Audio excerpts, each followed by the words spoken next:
Assalamualaikum warahmatullahi wabarakatuh.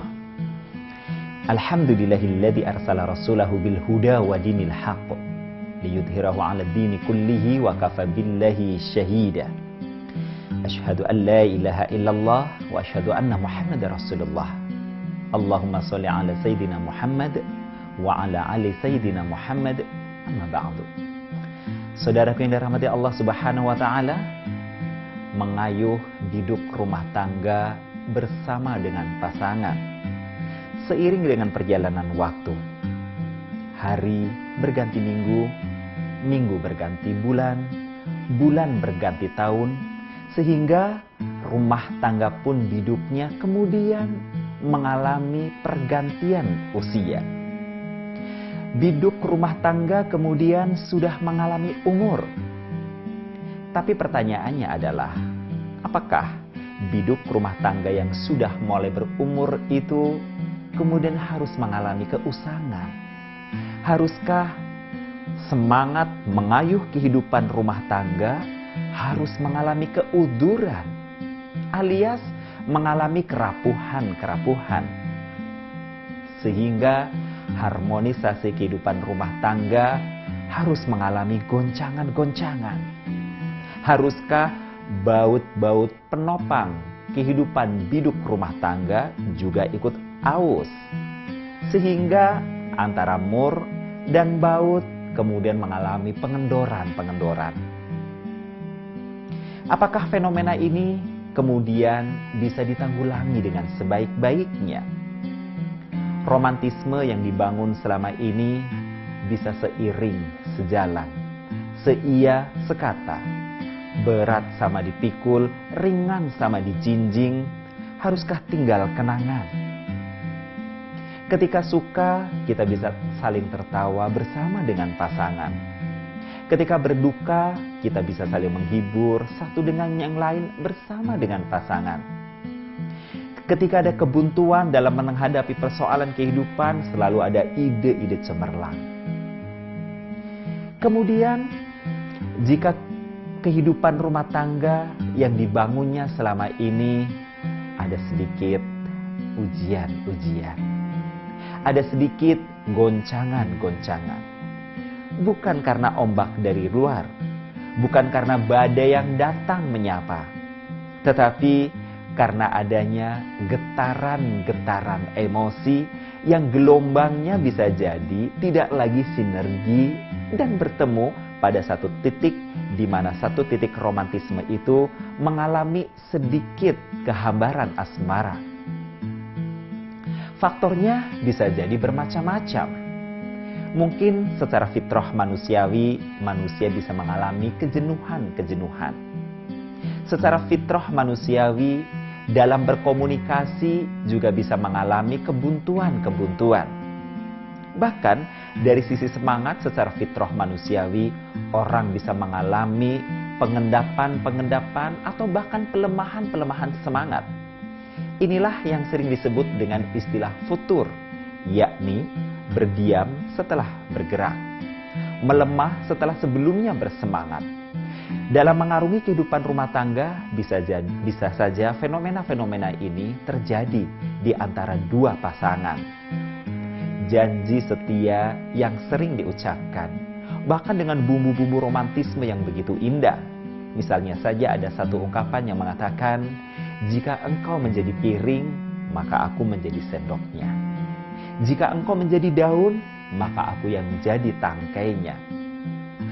Bagaimana jika kemudian ternyata salah satu dari bagiannya, yang daun, tidak lagi menarik, yang tangkai tidak lagi begitu bersemangat dan kuat menopang sang daun? Bagaimana jika kemudian piring tidak lagi seluas arealnya untuk menampung sendok?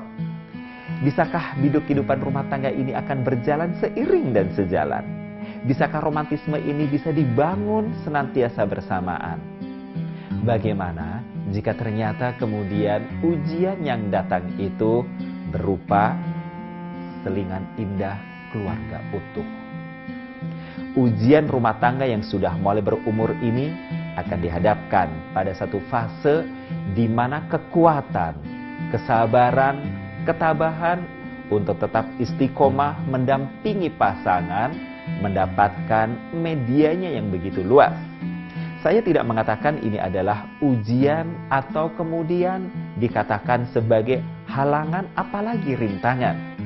Saya lebih suka menyebutnya media untuk membuktikan bahwa ucapan seia sekata seiring sejalan apakah akan menemukan lem perekatnya ataukah justru sebaliknya, yakni ketika salah satu dari pasangan itu telah lebih tertarik terhadap rumput tetangga yang dianggapnya jauh lebih hijau. Jika kemudian lukisan di rumah tetangga dianggapnya jauh lebih indah dibanding apa yang sudah dilakukan bersama dengan pasangan selama ini. Media-media ini apakah kemudian akan tetap bisa menjadikan mur dan baut itu justru saling merapat, saling menguatkan, ataukah biduk rumah tangga ini justru akan semakin imun dari berbagai macam upaya pelapukan-pelapukan yang dilakukan atau yang diakibatkan oleh perlakuan cuaca yang terus berkembang. Ya, selingan indah keluarga utuh sering disingkat menjadi selingkuh, menjadi sebuah fenomena yang bisa jadi menjadi pelarian dari seorang pasangan disebabkan karena adanya dinamika-dinamika dalam kehidupan rumah tangga. Yang bisa jadi faktor luar hanyalah sekedar pemicu sesaat, tetapi potensinya sebenarnya lebih berada pada kekuatan hati nurani masing-masing pasangan. Kemudian ketika sedikit pemicu dari luar itu datang, orang menyangka bahwa rumput tetangga lebih hijau daripada rumput rumah sendiri. Bagaimanakah langkah yang harus ditempuh oleh seorang pasangan? Bagaimanakah fenomena yang terjadi dalam kehidupan dewasa ini? Akan kita lanjutkan selepas pesan-pesan yang berikut.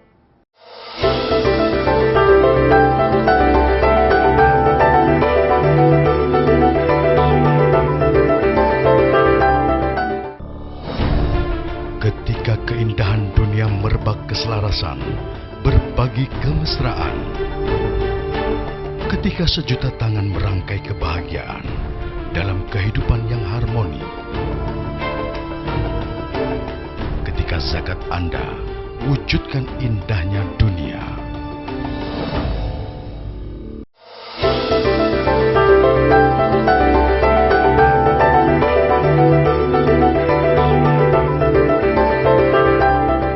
Sahabat Zakat TV yang dirahmati Allah Subhanahu wa taala, masih bersama dengan saya Sukeri Abdillah dalam program Asmara. Bagi Anda yang baru bergabung dengan channel kami, saya informasikan bahwa pembahasan kita sekarang ini adalah menyikapi pasangan selingkuh. Tadi sudah saya katakan, apakah dalam fenomena kehidupan sekarang ini ada? Dan kalau memang ada, seperti apakah sebenarnya fenomenanya? Yang unik adalah setelah rumah tangga berumur, saya katakan berumur ketika saya memflur di kalangan beberapa teman atau beberapa sahabat, sebuah rumah tangga dikatakan berumur adalah jika rumah tangga itu sudah memasuki fase tahun ke-10. Mereka sepakat mengatakan atau rata-rata mereka mengatakan bahwa itulah rumah tangga yang berumur. Masa di mana komunikasi sepasang suami istri bisa jadi ada fase-fase mengalami deadlock. Masa yang disebut di mana kebuntuan komunikasi terjadi begitu akut. Sehingga akibat komunikasi yang terjadi begitu akut inilah kemudian memunculkan kejenuhan-kejenuhan. Bisa jadi juga komunikasi yang monoton, tidak ada perkembangan dalam kosakata, tidak ada perkembangan dalam wawasan, atau bahkan bisa jadi, sikap pelayanan seorang pasangan terhadap pasangannya. Sehingga membuat seseorang kemudian berpikir menengok keluar dari dunianya. Apa yang telah dijalaninya bersama dengan pasangan, yakni biduk rumah tangga yang telah dikayuhnya berdua selama ini, dianggapnya sudah sangat sempit, sudah sangat sumpek, baik iklim, cuaca, aroma maupun dinamika yang ada di dalamnya. Dari sinilah seseorang kemudian dia mencoba untuk menengok kehidupan luar. Padahal Allah Subhanahu wa Ta'ala sudah wanti-wanti kepada kita dalam salah satu firman-Nya di surah Al-Isra ayat 36 yang berbunyi wala takfu ma laisa laka bihi ilmu. Janganlah kamu mengikuti sesuatu yang kamu tidak mengetahui ilmunya. Inna sama'a wal basar wal fuad kullu ulaika kana anhu mas'ula. Sesungguhnya pendengaran, penglihatan dan hati akan dipinta pertanggungjawabannya di sisi Allah Subhanahu wa Ta'ala. Apa fenomena yang terjadi? Kemudian orang ingin curhat dengan orang lain. Celakanya, yang dijadikan tempat curhat biasanya yang dianggap lebih enak, lebih akomodatif adalah lawan jenis. Curhatlah kemudian seorang pasangan dengan lawan jenis di luar rumahnya. Ia menceritakan pertama-tama tentang hubungan, komunikasi, sampai pada tingkat pelayanan-pelayanan yang menjadi problem bagi dirinya, yakni komunikasi dan pelayanan pasangannya di dalam rumahnya. Ketika lawan bicara kita, teman curhat kita menyimak dengan baik, kita merasakan seakan-akan di sana ada kedamaian. Apalagi jika dilanjutkan dengan komunikasi-komunikasi nonverbal, yakni komunikasi menggunakan alat telekomunikasi. Di era modern sekarang ini banyak sekali alat-alat telekomunikasi. Yang paling tenar dan sudah sangat menjamur adalah sosial media atau media sosial. Melalui media sosial ini kemudian biasanya curhat berlanjut. Melalui media sosial ini kemudian komunikasi bisa dikatakan tanpa sekat dan tanpa batas, bahkan tidak dibatasi oleh ruang dan waktu juga kesibukan-kesibukan. Jika kemudian lawan curhat memberikan perhatian yang lebih, seperti sapaan-sapaan, teguran-teguran, candaan-candaan, bahkan bisa jadi sapaan-sapaan atau kata-kata yang sepele. Misalnya, ketika fenomena di dalam rumah pasangan karena sesuatu dan lain hal atau berhusnudon bahwa pasangannya sudah secara otomatis dia akan sangat paham, dia akan sangat include, dia akan sangat sinergi dengan dirinya, sehingga komunikasi verbal terkadang jarang sekali diucapkan. Misalnya saja sekedar mengingatkan sudah mandi apa belum, sudah makan apa belum.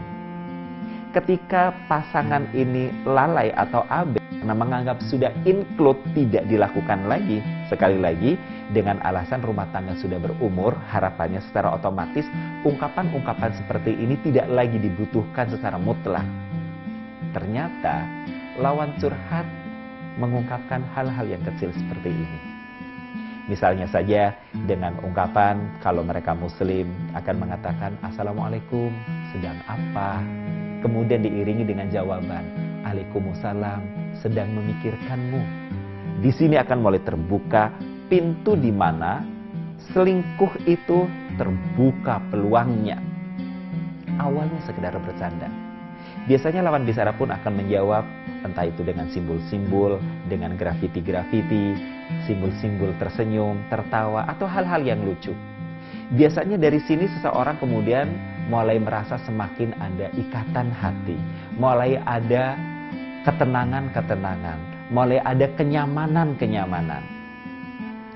Satu kali waktu tertentu, kemudian bisa jadi juga orang akan menanyakan, sudah makan apa belum? Itu menjadi sesuatu yang begitu luar biasa ketika pasangan di dalam rumah tidak lagi mengatakan atau mengucapkan hal-hal yang seperti ini, sementara yang di luar rumah sana begitu tampak perhatian. Sekedar satu kata, sudah makan apa belum? Ditambah lagi dengan jaga kesehatan, jaga kondisi. Maka komunikasi nonverbal ini biasanya kembali akan dilanjutkan dalam bentuk pertemuan-pertemuan. Pada sesi-sesi pertemuan inilah kemudian seseorang terlupa dengan pesan Allah di atas tadi. wala taqfu ma laisa laka bihi ilmu. Jangan kamu mengikuti sesuatu yang kamu tidak tahu ilmunya. Apa bentuknya? Bentuknya adalah selalu ingin tahu perbuatan yang dilakukan oleh teman curhatnya di luar. Padahal teman curhatnya di luar yang lawan jenis itu bukan pasangan yang sah baginya. Tetapi ia ingin tahu. Bahkan keingintahuannya menjadi selalu ingin tahu. Selalu ingin tahu, selalu ingin tahu. Dari hari ke hari, dari waktu ke waktu, akhirnya berbuah. Apa yang disebut dengan cinta? Meskipun cinta di sini bisa jadi adalah cinta kamuflase. Meskipun cinta di sini bukan cinta yang murni dari lubuk hati. Cinta yang muncul bukan karena motif keikhlasan, ketulusan, keimanan, tapi cinta yang muncul justru disebabkan karena adanya pemicu-pemicu dari luar lingkungan kehidupan rumah tangganya. Pemicu yang dianggap lawan jenis sebagai teman curhatnya itu adalah wadah yang nyaman, rumput yang menjadi hijau. Sampai kemudian pasangannya yang di rumah akhirnya mengetahuinya. Biasanya faktornya adalah kelalaian seorang pasangan ketika mereka tidak menutup aplikasi obrolan-obrolan, ketika mereka kemudian lupa berbicara dengan teman curhatnya itu dengan ungkapan-ungkapan yang seakan-akan ungkapan itu adalah ungkapan yang semestinya lebih tepat disampaikan kepada pasangannya. Maka tentu saja ini akan menjadi konflik awal dalam kehidupan rumah tangga. Bagaimanakah solusi menghadapi pasangan yang berselingkuh? Kita akan lanjutkan selepas yang berikut ini.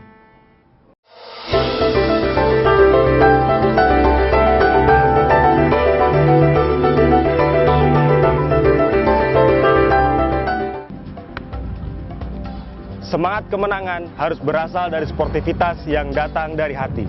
Saya Bambang Pamungkas, saya zakat di Dompet Duafa. Keluarga adalah sumber inspirasi saya. Kehangatannya datang dari hati. Saya Inneke Kusharawati, saya zakat Dompet Duafa. Berbagi memudahkan rezeki, karena datang dari hati. Saya Ipo Santosa, zakat di Dompet Duafa. Dompet Duafa.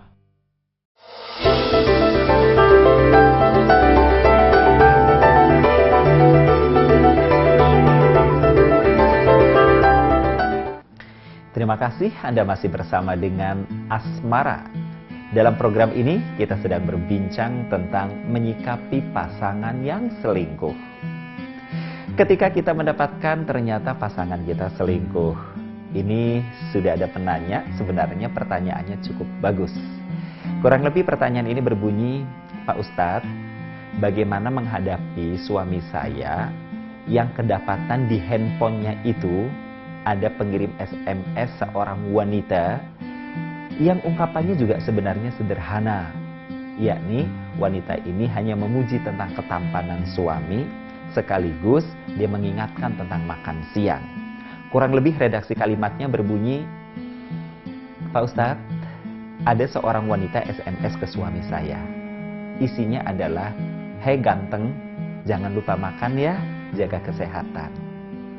Nah, wanita ini merasa bahwa ini pasti selingkuhan sang suami. Nah, bagaimana Pak Ustadz menghadapi SMS perselingkuhan yang dilakukan oleh suami? Maka jawabannya tentu saja saya katakan, lihat, analisa secara internal dulu dari sisi komunikasi selama kita menjalankan hidup rumah tangga kita bersama dengan pasangan. Apakah komunikasi yang sudah kita lakukan selama ini adalah komunikasi yang baik? Komunikasi yang baik adalah komunikasi yang tentu saja timbal balik two-way communication. Yang kedua, komunikasi yang baik tentu saja adalah komunikasi yang lebih bersifat syura, musyawarah, bukan komunikasi yang sekedar doktriner. Dan tentu saja komunikasi yang baik adalah komunikasi yang endingnya adalah untuk memunculkan sikap saling kepercayaan, bukan saling curiga. Komunikasi yang dilakukan selama ini berikutnya yang harus dianalisa adalah apakah mengalami perkembangan ataukah stagnan. Kalau sudah berbicara, muter hanya di situ saja, ataukah selalu ada pencerahan-pencerahan. Ini penting, sebab bisa jadi dari pangkal komunikasi inilah pasangan kita selama ini menemukan kejenuhannya. Jika kita sudah evaluasi ternyata komunikasi selama ini baik, suami juga baik, istri juga baik, bahkan kedua-duanya soleh, maka kita tinggal berikutnya tabayun. Tabayun atau cross check bisa dilakukan dari dua pintu. Bisa pintu suami, pasangan dulu, ataukah dari pintu lawan bicara sang suami. Jika ternyata terindikasi suami selingkuh dengan seorang wanita, maka tinggal keberanian kita. Sayangnya rata-rata wanita tidak berani untuk menegur langsung kepada suaminya. Apalagi jika selama ini suami terkenal romantis, begitu baik, begitu perhatian. Meskipun berani bertanya, bahkan suami terkadang sudah jujur menjelaskan bahwa itu hanya teman biasa, ada kalanya justru si wanita sendiri ini atau si istri sendiri merasa tidak puas dengan jawaban itu. Dan nyaris muncul adanya su'udon. Ini yang harus dibatasi. Maka sebaiknya kemudian si istri ini harus berani bersikap kesatria. Meskipun istri berjenis kelamin wanita, dia harus berjiwa kesatria. Dia harus berani menghubungi sang wanita yang telah berani memberikan pujian dan memberikan perhatian yang menurutnya ini adalah wilayah privasi, wilayah internal yang orang lain tidak perlu melakukannya. Tanyakan baik-baik. Anda bisa bersalam kepada wanita ini, kemudian sampaikan bahwa terima kasih karena Anda sudah memberikan perhatian yang baik kepada suami saya. Jika ingin berkomunikasi dengan suami, silahkan. Asal itu urusan bisnis atau hal-hal yang lainnya. Tapi jika urusannya adalah puji-memuji, ingat mengingatkan untuk hal-hal yang sifatnya privasi, maaf, itu wilayah saya. Dan cukuplah saya saja yang melakukan ini kepada suami saya.